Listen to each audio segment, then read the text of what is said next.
Hello everyone, I welcome you all for this session on steady state stability limit of a two machine system. We have seen already the power angle equation for the salient pole and the non-salient pole synchronous generator. In that condition, we have considered only one generator which is connected to the infinite bus bar. This is the case where we are considering the load as a dynamic load. That means synchronous motor will be connected at the load side. Let us consider the single line diagram of a simple two machine system. So we know before going to do any analysis of the system, first we need to represent the given single line diagram into the circuit representation. So we know the equivalent representation of generator, transformer and transmission line, transformer, similarly the motor. So this is the equivalent circuit representation. So we know already how to convert or how to represent the given SLD into circuit. If you look at the circuit diagram, so we have neglected the resistance and we have considered only the reactance of the components. So the entire circuit is having only reactances. Let us see the given representations. Eg at an angle del is the internal EMF of the generator. EM at an angle 0 degrees is the back EMF of the motor. Generator reactance, transformer 1 reactance, transmission line reactance, transformer 2 reactance, and XM is the motor reactance.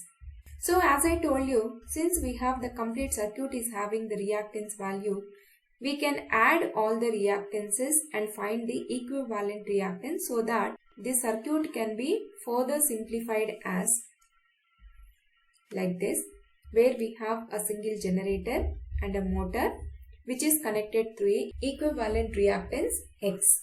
Here the equivalent reactance X is nothing but it is the summation of the reactances which are represented in this circuit. That is summation of generator reactance, transformer 1 reactance, transmission line reactance, transformer 2 reactance, and motor reactance. So now let us consider the current flowing through the circuit as I. So where the current Ig is equal to the motor current since it is a series circuit. So let us consider the same circuit. From this equation we can get the relation between the generated EMF and the motor EMF. So this is the input voltage and this is the output voltage. And the current flowing through the circuit is considered as I. Just apply the KVL. So this is plus minus. So let us give plus minus.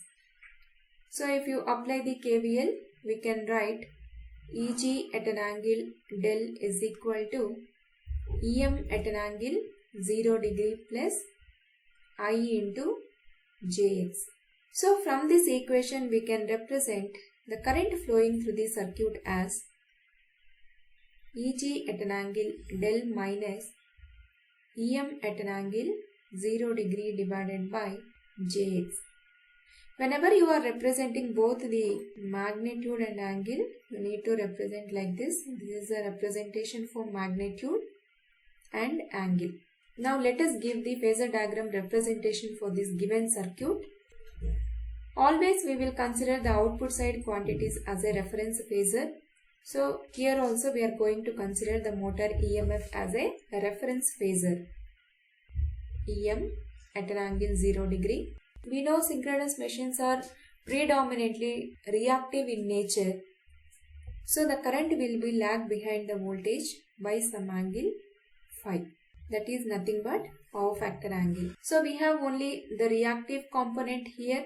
So we will have the drop with respect to the reactive component alone. So we know the resistive drop will be represented in parallel with the current vector, but the reactance drops will be added perpendicular to the current vector.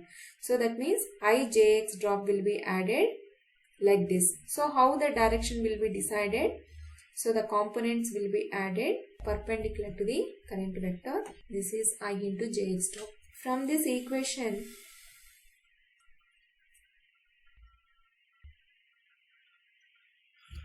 From this equation we know if we add the I into Jx drop to this motor EMF, we will get the generated EMF. So that means the resultant vector, whatever we are going to draw now, that will be the generated EMF. So the angle between the generated EMF and the motor is nothing but load angle or power factor angle, which is represented as del. Now what we are trying to find out here, we are trying to find out the steady state stability limit of the system. That means first we need to find out the power angle equation. We know the complex power of the system is represented as V into I conjugate. But we are interested only with the real powers or the true powers, not with the complex power. So the real power can be obtained from the real part of the complex power. So that is real part of V into I conjugate.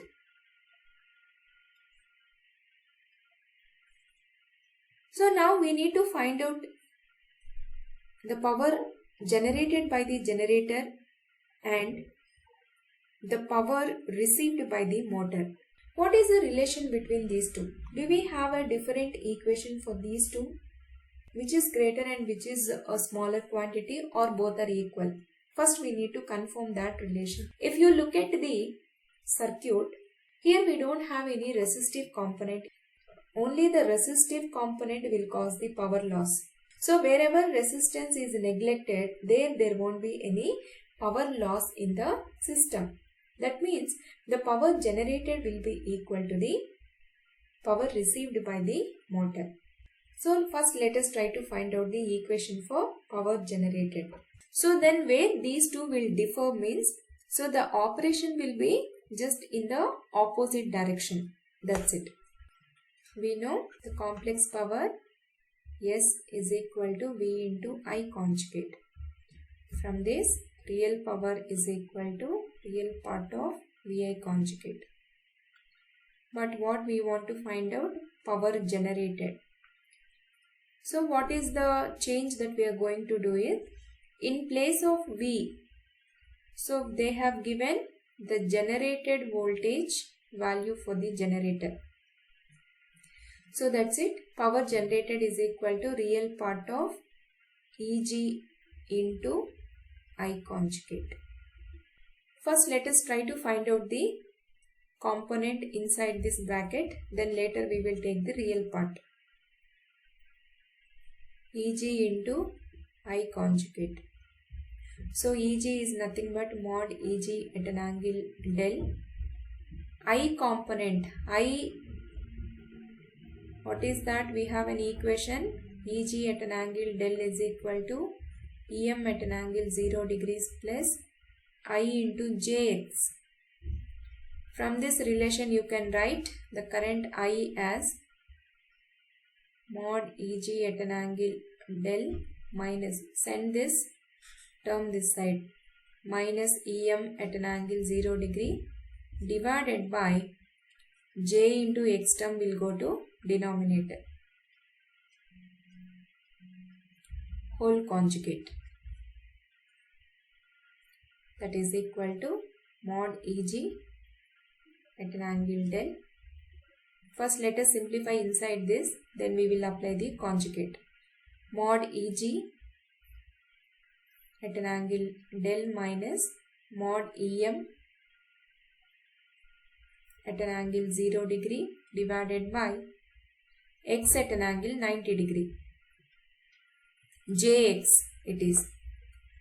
So that is equal to mod Eg at an angle del mod Eg by mod X at an angle del minus 90 degree minus mod Em by X minus 90 degree whole conjugate.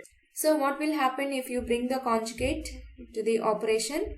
Conjugate will change the sign of the angle. So that means wherever we have a negative, that will become positive. If positive angle, that will become negative after applying this conjugate. So therefore we will have Eg into I conjugate is equal to mod Eg at an angle del mod Eg by x at an angle 90 degrees minus del.